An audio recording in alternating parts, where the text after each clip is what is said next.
Bonjour et bienvenue dans cette vidéo où je vais aborder le sujet de la poursuite d'études après un baccalauréat professionnel. Je m'appelle Jean-Christophe Goff, je suis inspecteur du second degré et depuis 3 ans, je co-anime cette conférence sur ce thème. Cette année encore, la Covid-19 bouscule bon nombre de rendez-vous avec les élèves de la voie professionnelle. Cette situation dégradée nous a amenés à nous adapter et, comme nous ne pouvions vous accueillir dans un lieu sécurisé respectant tant les gestes barrières que les distances de sécurité, le choix a donc été fait de vous retrouver à travers une forme en distanciel, à travers des visioconférences ou capsules vidéo. Cette forme inédite ne permettra pas les interactions que nous privilégions habituellement, mais nous espérons vous instruire le mieux possible afin d'alimenter votre réflexion et vous aider dans vos futures décisions. Je vais vous présenter maintenant le sommaire de cette vidéo. Après avoir abordé brièvement votre parcours, je vous présenterai quelques chiffres afin d'illustrer la réalité à laquelle vous allez être confrontés. Je présenterai également les différents acteurs qui peuvent de près ou de loin vous aider à la recherche de l'information. Je vous présenterai les différentes poursuites d'études possibles en 1 an, en 2 ans, en 3 ans, en 5 ou 6 ans. Et enfin, je terminerai ma présentation sur le calendrier de Parcoursup 2021. Si nous faisions un bref retour sur votre parcours au lycée professionnel. Après la classe de 3e, vous avez peut-être intégré une seconde professionnelle ou une première année CAP. Puis vous avez poursuivi votre cycle respectivement en première professionnelle ou en 2e année CAP qui, pour les plus méritants d'entre vous, ont pu intégrer via une passerelle la première professionnelle. Vous êtes aujourd'hui en terminale baccalauréat professionnel et 2 possibilités vont s'offrir à vous, l'insertion professionnelle et la poursuite d'études. Afin d'illustrer le reste de ma présentation, je vais maintenant vous présenter quelques chiffres. De nombreuses statistiques existent sur le sujet de la poursuite d'études, mais elles diffèrent peu les unes des autres. Je me suis basé sur les chiffres de 2020 donnés par le ministère de l'Enseignement supérieur, de la Recherche et de l'Innovation. Comme je l'ai souligné précédemment, le baccalauréat professionnel, contrairement au baccalauréat général et au baccalauréat technologique, prépare à la fois à la poursuite d'études et à l'insertion professionnelle.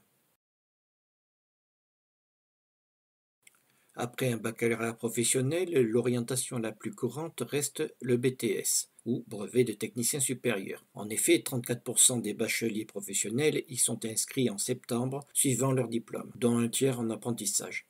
Cette formation vient loin devant la première année de licence, ce qui représente environ 7% des bacheliers professionnels, et les études paramédicales pour environ 3% des bacheliers professionnels. Environ 6% des bacheliers professionnels suivent d'autres formations du supérieur en 1, voire 5 à 6 ans. Après l'obtention de leur baccalauréat professionnel, nous venons de voir que 50% des diplômés poursuivent en effet leurs études dans l'enseignement supérieur, alors que 13% repartent pour une formation d'un niveau d'études égal, voire inférieur au baccalauréat, comme un CAP, un BEP, une mention complémentaire, un diplôme d'État, un brevet professionnel, un brevet de technicien ou une terminale d'une autre série professionnelle. Après le baccalauréat professionnel, tous les diplômés ne suivent pas d'études. 37% décident de quitter le monde des études. Parmi eux, 54% parvient à trouver un emploi au cours de l'année suivant le bac. Vous n'êtes pas tous égaux face aux études. Plusieurs facteurs entrent en compte dans la sélectivité en BTS, notamment le dossier scolaire. Selon l'étude du ministère, les élèves qui ont obtenu une mention au bac pro sont ainsi plus souvent sélectionnés dans les filières de leur choix que les autres. Ceux qui ont doublé 1 ou 2 classes sont moins nombreux à s'inscrire dans le supérieur. On remarque ainsi que les meilleurs bacheliers professionnels ont plus de chances de suivre des études en BTS, formation adaptée à leur profil. A l'inverse, les élèves au parcours sans mention ont donc moins de chances de suivre des études en BTS et font le choix de la licence où le taux de réussite est très faible, environ 5% des élèves qui ont fait ce choix, et le taux d'abandon très élevé, environ 20% après 6 mois d'études. Dans votre établissement et dans son environnement, il y a des acteurs qui peuvent vous aider à faire un choix de poursuite d'études. Voyons maintenant quels sont les acteurs de l'éducation nationale qui peuvent vous aider dans votre réflexion et votre choix de poursuite d'études.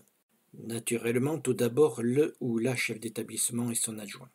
Le ou la professeur documentaliste. En effet, au CDI, on peut y retrouver des fascicules édités par l'ONICEP et d'autres documents sur les formations, et notamment les formations supérieures. Le directeur délégué aux formations, qui par sa connaissance du tissu économique et des entrepreneurs peut savoir les besoins en type d'emploi de certains secteurs. Vos enseignants qui, dans certains établissements et dans le cadre de l'accompagnement personnalisé, peuvent faire des modules d'enseignement complémentaires préparatoires à la poursuite d'études, permettant ainsi de réduire l'écart en termes de niveau entre les attendus du programme de terminale professionnelle et ceux de la première année d'études supérieures. Le professeur principal qui, à travers des heures dédiées, peut vous accompagner dans vos choix. Le psychologue de l'éducation nationale qui, sur rendez-vous, peut vous informer ou répondre aux questions que vous vous posez sur les poursuites d'études possibles. Vous-même et votre famille, vous par le travail que vous fournissez en continu et les moyens que vous vous donnez pour réussir, votre famille par sa présence, son accompagnement et ses encouragements. Intéressons-nous maintenant au choix d'études accessibles après un baccalauréat professionnel. Si vous souhaitez faire une formation professionnelle courte d'1 an après votre baccalauréat professionnel, après un bac pro, vous pouvez faire une formation d'1 an appelée mention complémentaire pour vous spécialiser à l'intérieur de votre domaine. Par exemple, après un bac pro de l'hôtellerie-restauration, vous pouvez faire une mention complémentaire sommellerie pour devenir sommelier, ou bien peinture-décoration après un baccalauréat professionnel dans le bâtiment. Il existe 17 spécialités de mention complémentaire accessibles après un bac pro, d'autres le sont après un CAP.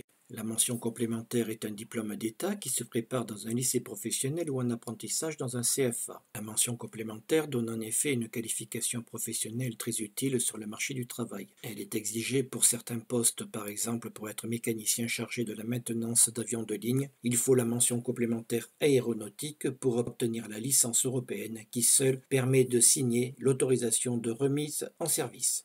Il y a également les formations complémentaires d'initiatives locales qui sont montées avec les entreprises locales. Elles ne donnent pas un diplôme de l'éducation nationale, mais une certification professionnelle reconnue par les entreprises et conduisent directement à un emploi. Les certificats de spécialisation. Ces formations ne s'adressent qu'aux titulaires d'un baccalauréat professionnel de l'agriculture ou de l'agroalimentaire. Ils donnent des qualifications pour l'élevage, des techniques de culture, etc.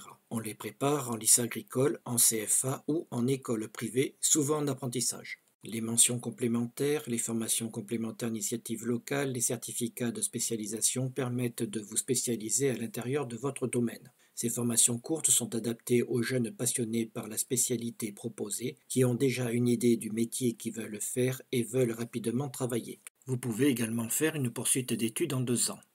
Les sections de techniciens supérieurs accueillent environ 34% des bacheliers professionnels. La formation se déroule en 2 ans, en lycée, en école ou en établissement agricole pour les BTSA. Si certains préparent ce diplôme sous statut scolaire, une bonne partie d'entre eux choisit de se former sous contrat d'apprentissage ou de professionnalisation, avec une alternance de cours et de périodes en emploi. L'admission en BTS se fait via Parcoursup, sur dossier scolaire, voire entretien, avec des modalités spécifiques pour les bacheliers professionnels.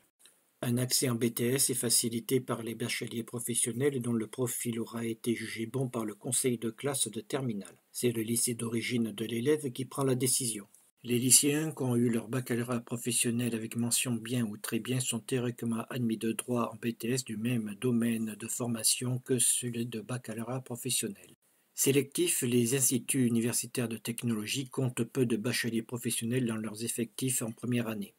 Des programmes aménagés leur permettent de bénéficier d'une mise à niveau dans les disciplines fondamentales avec l'objectif d'obtenir en 3 ans leur DUT. L'accès à la formation se fait sur dossier scolaire. Bien sûr, et encore plus que l'accès en STS, l'avis du conseil de classe favorable et une mention bien et très bien aux épreuves du baccalauréat professionnel sont indispensables.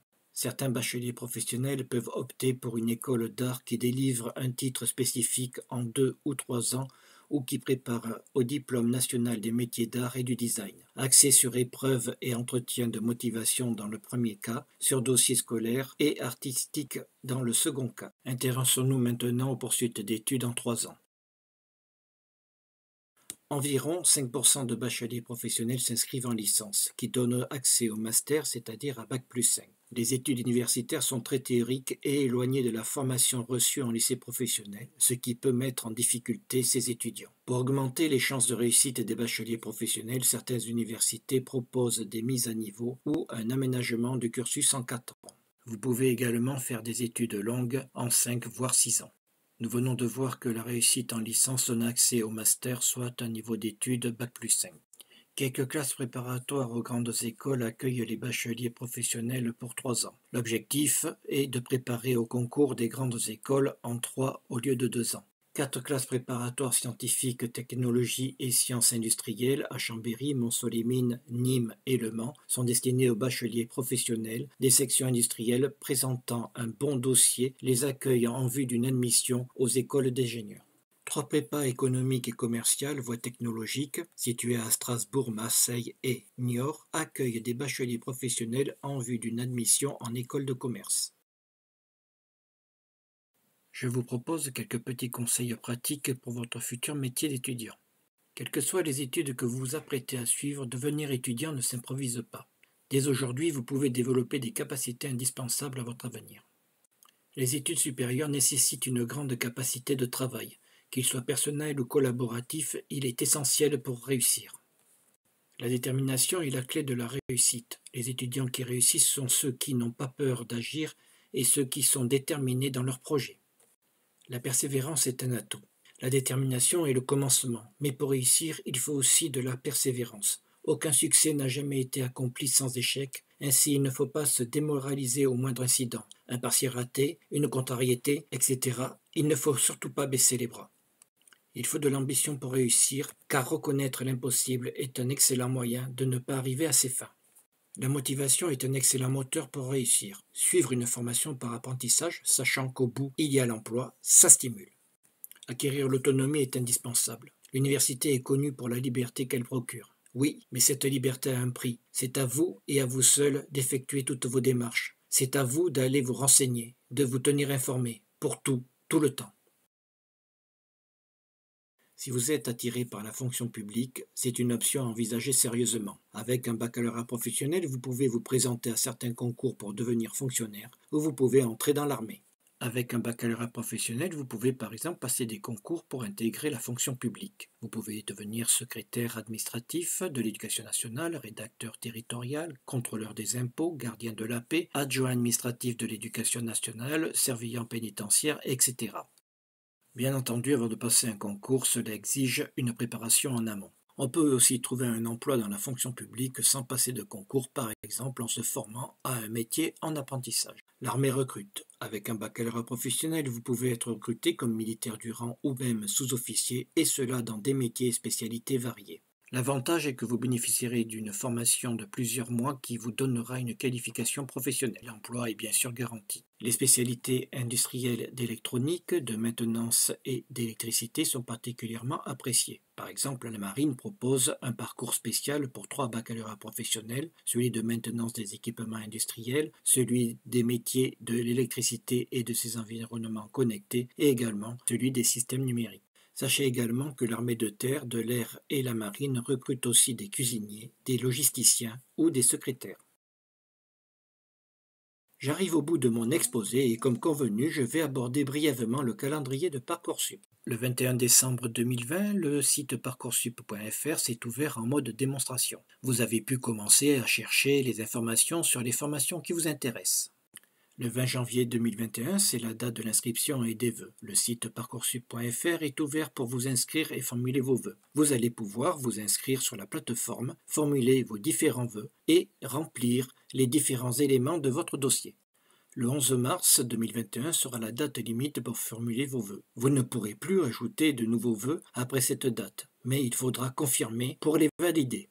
Le 8 avril 2021 sera la date limite pour compléter votre dossier et confirmer vos vœux. C'est la fin. Après le 8 avril, vous ne pourrez plus modifier dans vos vœux ni ajouter dans votre dossier. Le 27 mai 2021 sera l'ouverture de la phase principale d'admission. Ce sera également le début des réponses à vos vœux. Vous aurez à y répondre très rapidement à chaque fois. Le 16 juin 2021 sera le début de la phase complémentaire. Le 16 juillet 2021 sera la fin de la phase principale. J'espère que cette vidéo vous permettra de mieux appréhender toutes les étapes de cette fin d'année scolaire. Je vous souhaite tous mes vœux de réussite et de bonne santé.